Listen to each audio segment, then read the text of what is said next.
hang on, let me show you.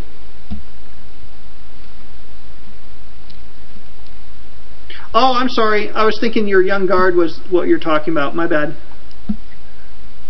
No, my heavy cavalry, so they'll be throwing 5 dice. Yeah, this is going to hurt. Oh, yeah, that hurt. Yeah, that was very unfortunate. You can see how this works. The French, their cavalry is very good. They have more blocks, and some of these heavier guys throwing extra dice, where the Allied forces, mainly the British, they're very good at the range stuff because a lot of their units throw an extra dice in the ranged combat. Now, Mike, you can also do an advance. You can take ground, move into the vacated hex, and move 1 additional hex and battle again if you like. Which Joel's saying is that we can move into that hex and then move up into the hex against his guys in the town, which we'll do just to show how it works. It may not be the best tactic here, but who knows, you might get lucky and get a flag here and be able to advance into the town. Yeah, towns can be very tough. I think maybe combined arms is your really best bet to go there, so you can throw a lot of dice into there, because they're tough. Because I think it's a -3 for the cavalry. I think I'll only be throwing 2 dice right now. Yeah, and I have a tough decision to make because I could form square. Actually, no, my bad. I can't form square in town, so no choice there for me. So yeah, you're going to throw 4 dice, -3, and then +1, so 2 dice. How about that? You got a flag? Yeah, see, that's good because that forces him out of that town. And he's got no support and no leader to cancel the flag. That's where leaders come in handy, is in places like that. And so when he takes that town, that's going to give him an extra flag.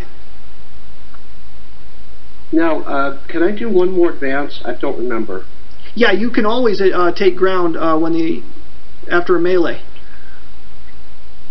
But could I attack again? No, you only get 1 bonus combat. That's right. And even if you could, let's say for example that was your first combat, once you advance into a town, you can't battle again anyways because of the terrain. That is true. So that is everybody. So that turn is over. Now his infantry in square, they must remain in square until they're ordered, but he can now order those guys and take them out of square, and that will allow him to retrieve his card from the square display. I should also point out one other thing about squares. Units that are in square can give support to adjacent units so they can ignore flags. However, a unit in square can never receive support, even from a leader. So if you roll flags against a square, they're going to take a hit. Great use of your cavalry is to run them up against the enemy infantry, force them into square, and in the same order bring up infantry to melee combat them, because you're going to clobber these guys and you have very good chance of wiping them out. So you use your cavalry to force them into square and your infantry to hammer the square. If the enemy doesn't form square, the cavalry, you just saw how deadly they can be. They can end up with 2 attacks against you if you don't form squares. Any questions so far about anything before we move on?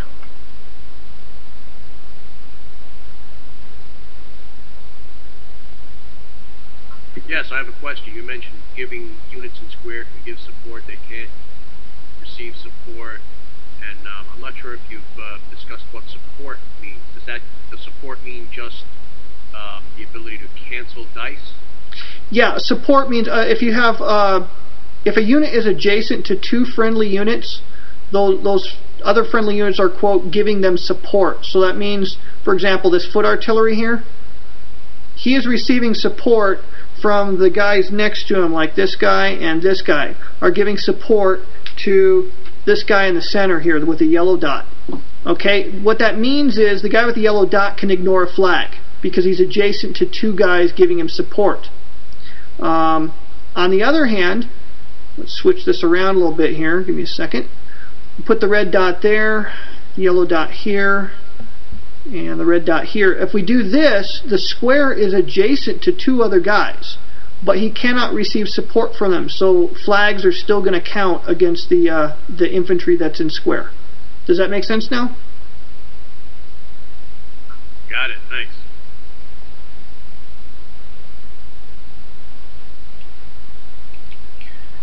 So what I'm going to do here is I've got a flank attack ordered, and I'm going to have to activate some guys on both flanks. We'll get these light guys out of no man's land. That's not a good place for them to be. And bring our, oops, wrong button. Bring our infantry up. See, people made me change all my right-click codes, and so all my keyboard shortcuts are different than what they used to be. Keep hitting the wrong buttons. Alright, we're going to do these 2 guys on the left, and then on the right, better start bringing up some help. That's what happens, Joel, when you want to keep the masses happy. Yeah, exactly. Okay, we're going to take our light infantry and move them back. That's no place for them to be out there in the open, and we'll move our line infantry up onto the ridge. Over on the other flank, we're going to bring these guys into the woods. We'll leave the guy in the town there alone. I think that's Hougoumont. And who's he going to attack? You know what, this time I am going to attack your infantry. So it's going to be 4 dice, less 1 for the force, so 3 dice. And what do you know? I got 1 hit, and the flag could be ignored, or you could take the retreat. We'll just stick around. That's spoken like a true Frenchman. That's right. Alrighty, here on the other flank, I moved my light infantry. I think they can still fire. If the terrain causes the number of dice you would roll to be 0 or less, then you can't really even make an attack. Firing into the town is a -2. So he moved, so he's halved, and he's not rounded up if I'm not mistaken. Yeah, it's just 2. Yeah, he can't even fire in there. Neither of those guys on the other flank can fire into the town, so tough luck. Alright.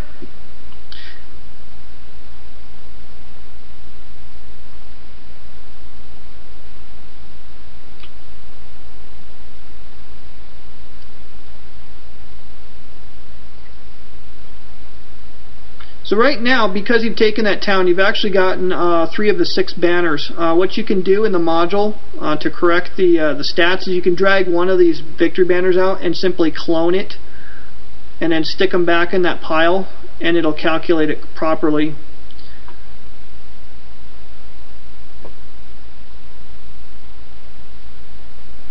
Okay. Let's just do this. We're going to activate 1 on the right. Let's go ahead and order. Tough call, because if you activate your guy in square, then you get your card back. Yeah, exactly, but I want to show something else here in the next turn, possibly. So I'm just going to do the 1. And that's my turn. I'm sorry, that was a scout, so I need to pull 2 cards onto the map. And hopefully one of them will help me do what I want. Okay.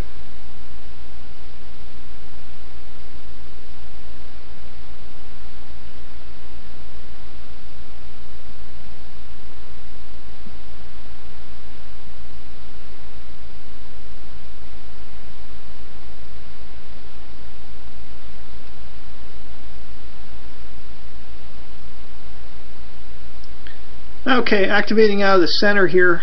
I can activate 6 units. Try to get these rifle guys back where they belong. So they're going to be ordered.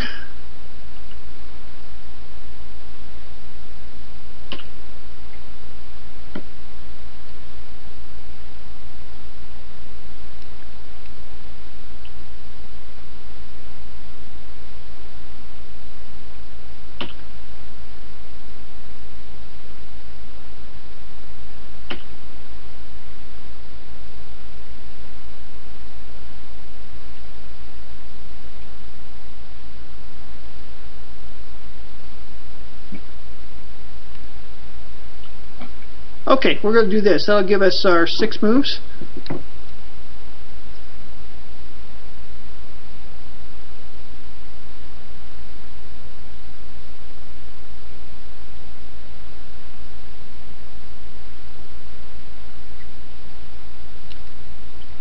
And we'll move our light rifleman back into that sand pit.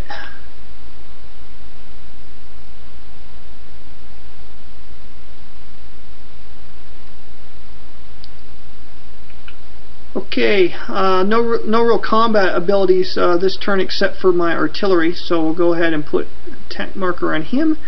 And who shall we shoot at? Shoot your artillery again. Maybe we can get lucky. And 1 die. Cross swords.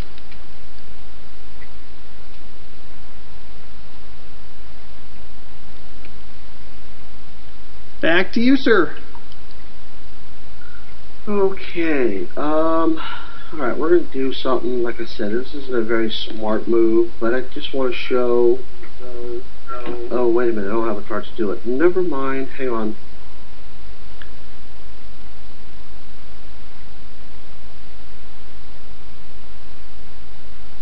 I'll show this card just to see what happens here.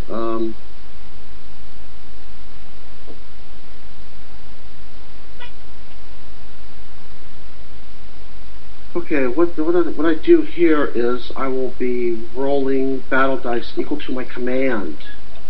And my command right now is 5 cards because I have 1 in the square display, which on the other turn, if I would have activated that unit, I could have got it out of there and I would have had more commands to roll here, which probably would have been a smarter thing to do. But when I do roll this, is I will roll for each symbol type that I roll, I get to activate one of those units of my choice. And sabers order no units or leaders, and we get to battle with 1 additional die. So let's see what we can do with these 5 rolls. Yeah, and the flags on Elan are wild cards. You can use them to activate anybody. Okay, so we have 3 infantry and 2 cavalry. Well, that's good because I wanted to show something with the cavalry. So let's just do this for the heck of it, just to kind of show you how this could work.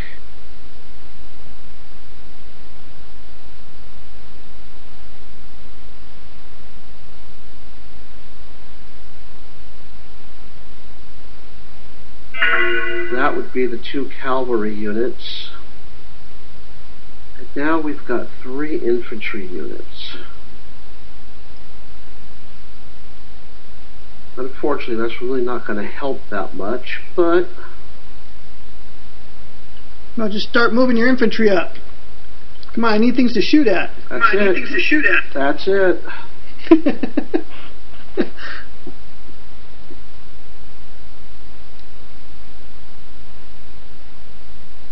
3, and now over here on the far right we are going to attack. This is going to be the attacker. We will attack the guys right here as the target. Would you like to form square? Well, it's kind of an interesting choice here because on the one hand I have support. You're battling uphill with cavalry, so you'd be throwing 5 dice ordinarily because they're guards. You'd be throwing 4 dice at me though, so I'm going to have to form square here. So I'm going to go ahead and do that. So let me do the routine here. I'm going to put all my guys into the square window, click the button, and so I have a random card into the square display, and I got to mark this guy. Alright, so we're in square, and we're going to fire first. I take a hit.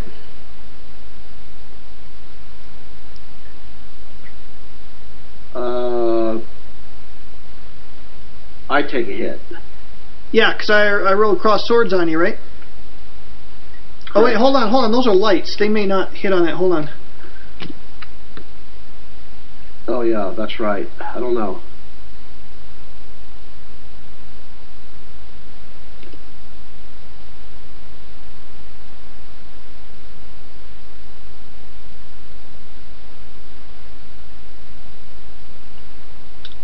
Actually, yeah, he's okay on sabers. It's militia and rifles. Yes.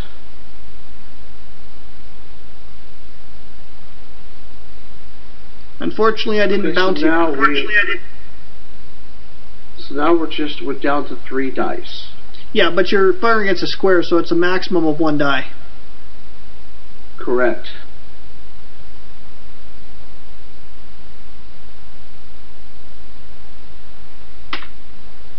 And it's 1 for 1, which is never too good. Now for the second attack, the attacker is here against your defender here.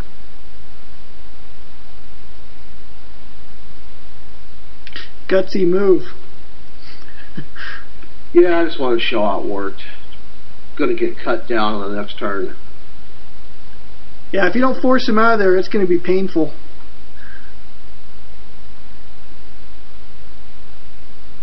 Okay, so normally we throw what those are light cavalry. Normally the light cavalry is 1 per, but there'll be a -1 because we're firing uphill, so it'll be 3 dice. Just 1 hit.